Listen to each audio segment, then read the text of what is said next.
ప్రభుత్వ సంక్షేమ అభివృద్ధి పథకాలను మత్స్యకారులు సద్వినియోగం చేసుకుని ఆర్థిక అభివృద్ధి సాధించాలని జిల్లా కలెక్టర్ రాహుల్ రాజ్ అన్నారు. తెలంగాణ రాష్ట్ర అవతరణ దశాబ్ది ఉత్సవాల్లో భాగంగా స్థానిక రెవెన్యూ గార్డెన్లో మత్స్యశాఖ ఆధ్వర్యంలో ఏర్పాటు చేసిన ఫిష్ ఫెస్టివల్లో ఆయన పాల్గొన్నారు. తొలుత మత్స్యశాఖ అభివృద్ధి ప్రగతి నివేదికను జిల్లా మత్స్యశాఖ అధికారి వై సాంబశివరావు చదివి వినిపించారు. మత్స్యకారుల సంక్షేమానికి ప్రభుత్వం అనేక సంక్షేమ పథకాలను ప్రవేశపెట్టి అమలు పరుస్తుందని, అవకాశాలను సద్వినియోగం చేసుకుని మత్స్యకారులు ఆర్థికంగా ఎదగాలని కలెక్టర్ సూచించారు. రాష్ట్రం ఏర్పడిన నాటి నుండి మత్స్యశాఖ అభివృద్ధి ద్వారా జిల్లాలో 5.62 కోట్ల చేప పిల్లలు, 46 లక్షల రొయ్య పిల్లలను ఉచితంగా పంపిణీ చేయడం జరిగిందన్నారు.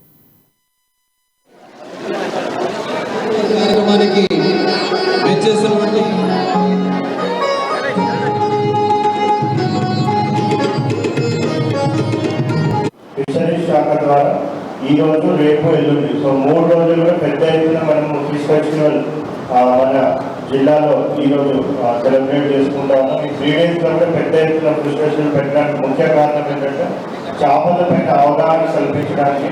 ఎవరైతే పబ్లిక్ ఉంటారో వాళ్ళందరూ కూడా ఎన్ని వెరైటీస్ ఆఫ్ ఫిషెస్ మన జిల్లాలో ఎస్పెషల్లీ మనం ఇక్కడ ఆ ఫిషెస్ అంతా కూడా మనం తెలుస్తూ ఉన్నాం అనేసి అందరికీ కూడా అవగాహన కల్పించడం, అదేవిధంగా చాలా మంది చేపలు తినడానికి ప్రోత్సహించడానికి ఒక మంచి ఉద్దేశంతో మనం పెట్టడం జరిగింది.